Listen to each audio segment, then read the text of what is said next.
Okay, let's go.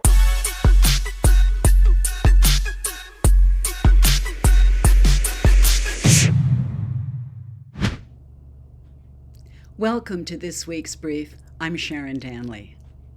This week we're highlighting a piece from Paul's Parallels and two from Citizens of Toronto Substack, Toronto for Sale and When Outsiders Hijack Local Decisions by Paul Macchiusi and The Captured City by George Patricio.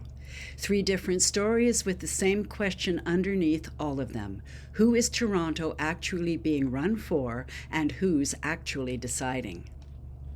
There's a script that gets read at every city council meeting, every planning hearing, every press conference where a councillor wants to look like they give a damn.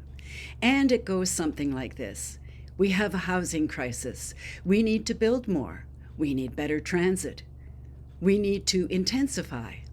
Toronto has been fed the same script for a decade, and yet housing hasn't become more affordable. Transit hasn't become better, and the densification of our city continues to ramp up. Somehow, Toronto keeps getting worse for the locals. At some point, you have to ask, who is this city actually being run for? A piece recently published on Substack by Spencer Pratt, who's running for mayor of LA, made an argument that was relevant to Toronto. He called it the phantom housing crisis. His thesis?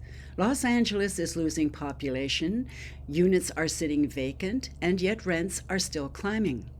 The supply shortage narrative is a misdiagnosis because the real problem lies in regulatory dysfunction, artificial scarcity, and most specifically, that the city has been building housing near transit stops instead of near commerce and jobs. He states, if you build high-density housing near bus stops without jobs, all you're doing is building slums near bus stops. Toronto is running the same play. The Avenue Study and the ongoing Zoning for Major Transit Station Areas program are putting mid- and high-rise towers along corridors where the city has already spent years killing the parking, shrinking the lanes, and squeezing out the small, independent businesses that made those streets worth living in the first place. Toronto is not building communities, it is building inventory on top of rubble it created itself. That's the big picture being drawn, and before we get into what it actually looks like on the ground, hit the subscribe button, give us a like, and support our ongoing work. That's what actually gets this in front of the people who need to see it. There is a quiet fiction we tell ourselves about municipal government, that the building codes and neighborhood bylaws posted on the city's website exist to protect the people who actually live here. And citizens pay property taxes expecting the city to act as a balanced referee when major capital moves into a neighborhood. But the moment a multi-million-dollar condo development breaks ground next to a quiet residential street, that fiction evaporates. Municipal oversight is largely an illusion, and when a developer decides to cut corners, the city routinely chooses to look the other way. When a resident calls to report something, the response is almost always the same. It's a civil matter between the resident and developer. By calling a violation of public space a private dispute, the city washes its hands of its own bylaws. It gets more serious with structural safety.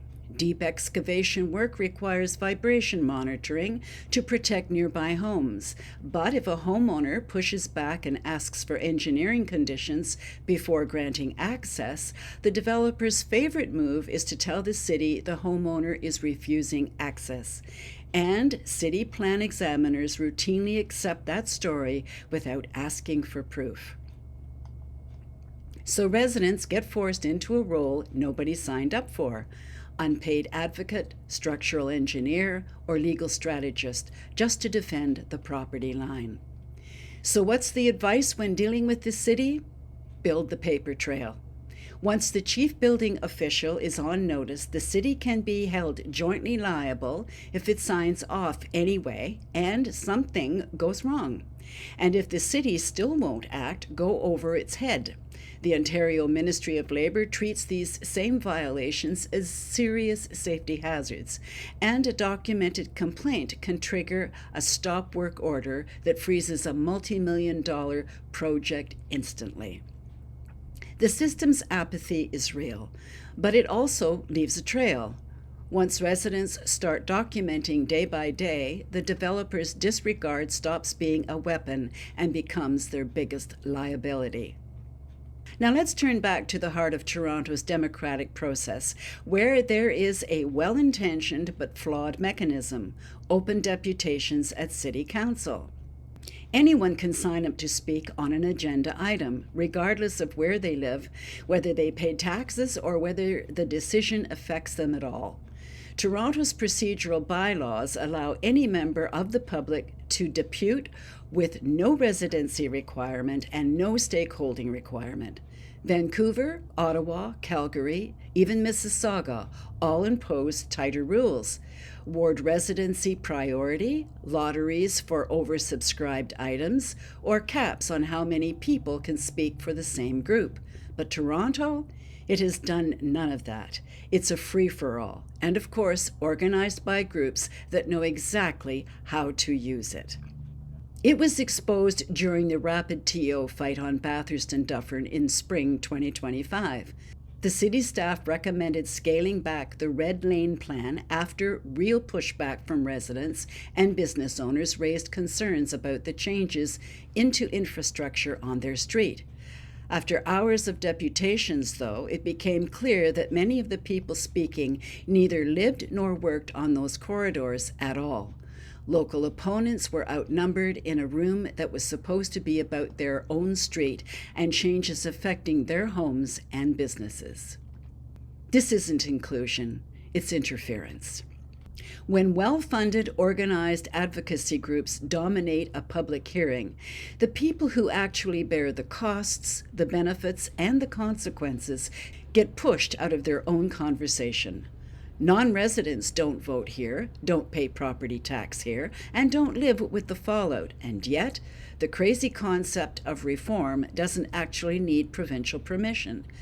City Council can amend its own procedure bylaw and prioritize speakers from affected wards, require proof of residency or direct impact, cap how many people can speak for one organization, and keep written submissions open so input still isn't shut out entirely. The city's political class has held control for decades.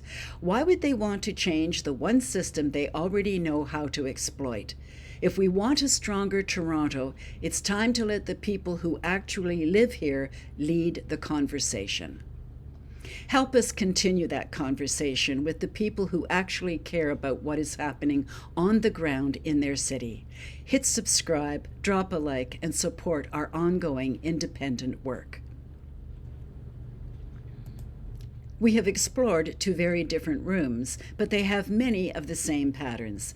A city government that has more incentive to look away than to enforce its own rules, and a democratic process that lets the loudest, best-funded voice to win, regardless of who actually lives with the outcome. The definition of institutional capture is when people running a system have more incentive to perpetuate it than to fix it. Toronto City Hall has been institutionally and ideologically captured for a long time, not through some grand conspiracy, but through 100 small decisions like the ones you just heard in this video. A permit rubber-stamped without proof, or a hearing room filled with people who don't live on the street being discussed. What Torontonians actually want isn't complicated. It's a city that works for the people who live in it. Small businesses that survive and succeed, infrastructure that keeps seniors included, and a government that says no to what it can't afford and yes to what residents have actually asked for. Toronto can be a world-class city again. It's time we started running it like one, for the people who actually live here by the people who fund it. This has been this week's Citizens Brief. I'm Sharon Danley. Thanks for watching. Stay up to date with Citizens of Toronto on Substack, Instagram, and YouTube. Find us at Citizens of 416 across social platforms.